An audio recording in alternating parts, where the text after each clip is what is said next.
Le dekonu subo mea konu de kai le vedie le evanyigbadie nye afa kaka enuka nye afa aleke wocho ka afai begede agbekadidi tro home le bene kope ne le amgano to me ewo jedodo pele togbigan huno aheko kosi besa nnola na agbekadidi doyopia pele tro hoa ede emenu nye afa kaka pele ale ihe upenade amegbeto nti Yagidi yakui komalona ine koma digidi yaku komalona bobri fakari chagluedo te malo buwi tete ai hona ku buwi tete ai hona ku koja hona suwa ku soe abuwe tete ai hona ku abuwe tete ai hona ku koja hona suwa ku so no buwe tete abuwe tete ai hona ku abuwe tete bobri yo akpe togbi egba mi gereji obe mi ale nku de mi fe de konwu adonwu evivieto le mi fe de konwu ma mi sana dogbona be afa kaka gba na atenwa de mena mi nuka tutu enye afa wen eya yin nuyo le kekeme afa de ne nuyo ajode edonato nu yaji nugbegbe ajode edonatoji eya yin fo sasa ebe sana fo nenu yo gbona na wo ne kafa ne china be wo nu ya gbona cho igbona cho ne sa fori ada ageda si o mekaba tigbeke ngbegbele gbona na wo de le sare ahemo nu ma ga jo o eyin afa le vovovovovo ele duo vovovovo ele poli jogbe ele yeku ele guda ele di ele vovovovovo aklan meji enda aklan yeku fifi a eyade ngbegbele meku medi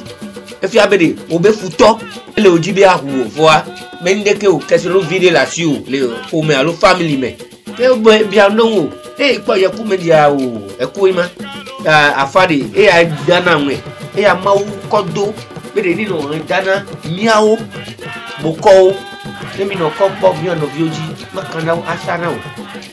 sigbe afai ke ya lekmiko kana afa le mi fe de konwu de konu wo afade e kakade do e hande le agbale sonson nene le abe school adento because eje ameviri e kon yeku eje rekade e kon jogbe fifia atekle mama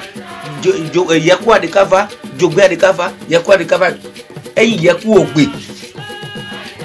e fia mekuro to amede kuro to e kule to e veviava e adikava mekule hoho ya won ni joima yeku ogbe oni joima ta kafi no ma pete wa troka ka ko ide e 41 afi ebe vi kanu ava jeji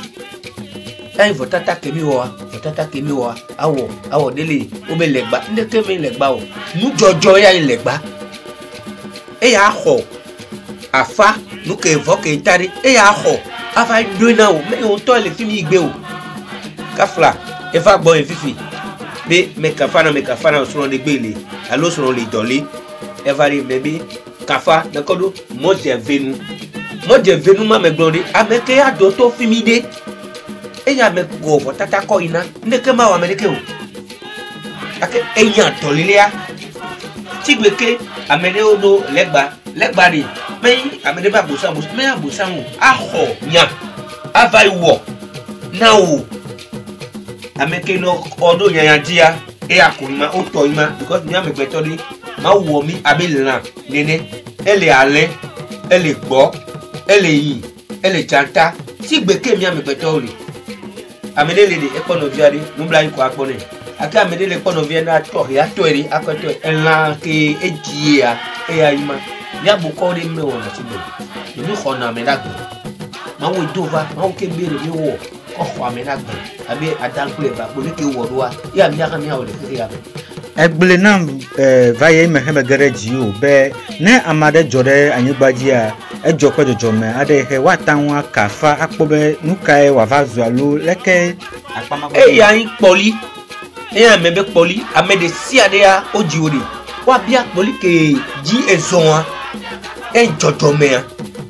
anya kpoli obere o kpoli jogbejele de e ya wa to sena maganu ha o ke datu je la hamanu de a o nu gbegble amede datu sena magadu ayo ayi ma meyona o mere kuko ode magadu same o do ye du same o awo e ya kpoli keji ezova e ya ima ta efiabe hafi na nya ofe kpolima elebe wa kafanu boko legba e ya ko ma wo se gbolisa e ya ko wa te nya kpoli o e azoji le keke ya me be de maganu ha olo magazo same olo o magadenyo fifi amede le o dosina me amede fa gbo encho me dosina me magadenyo ne yo no ni biaje o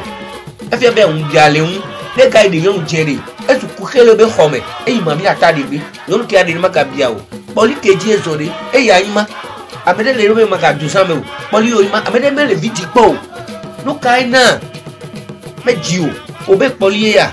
ke bia poli o de awo o tata ata o pe yo nu ami ayi whatsapp ajivi so wa fofo ajivi na o e no poli oji o ha no poli oji e fa le afa kama me ko be mizana ngedo abe fifia menado ko abe jokui togbido pleto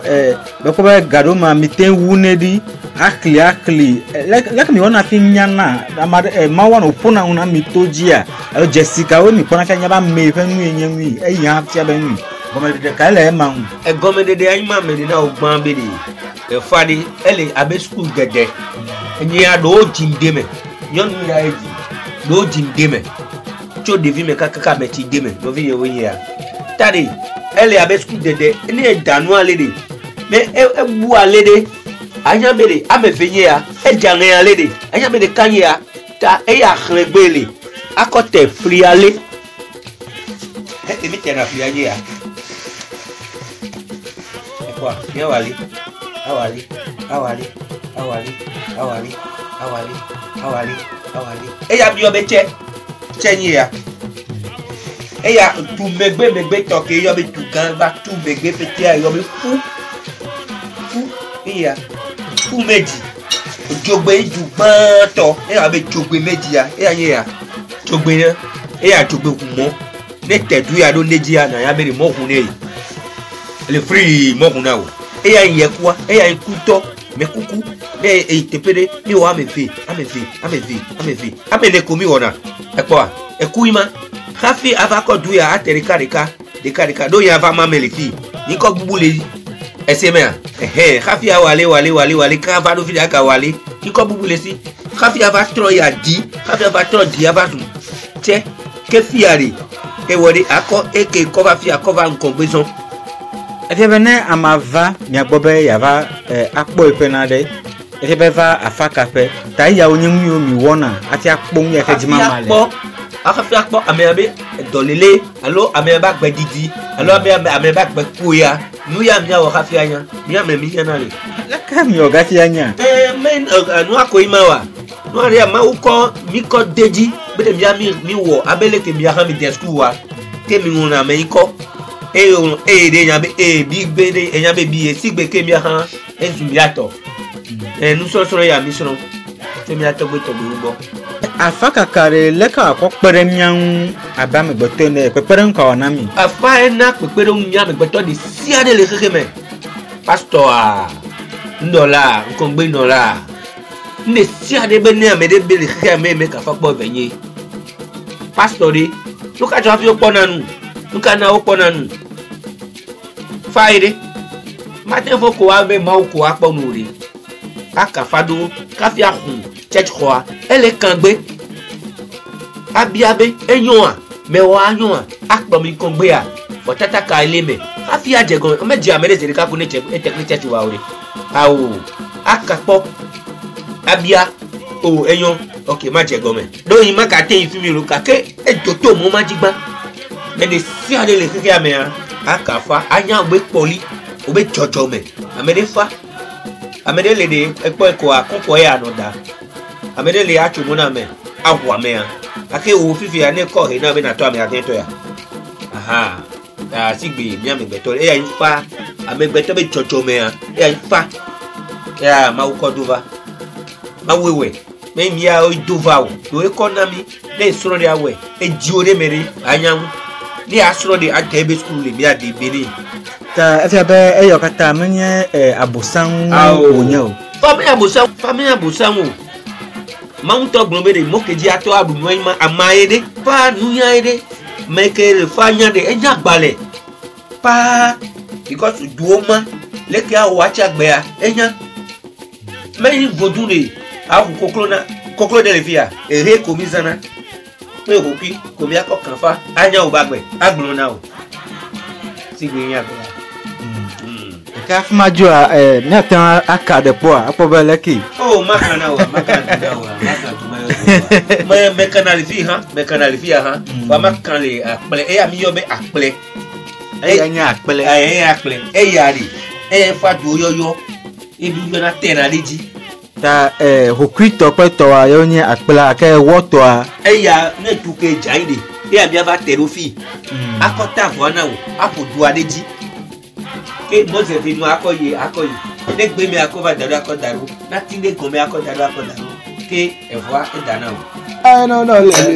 ale azuma je nwo apa pelu bi o fa no le bi wale azuma je nwo aja pe ndo fa no le bi wale ba gbobri yorubu pasa mi para mi yorubu pasa mi pasa yorubu pasa mi o yorubu pasa mi wana ti tu ipele mayola so ikonu yi dupo ya duro gba duro pe jeje debo ya ti ma to po me yo ipo tun ati o bere yo igama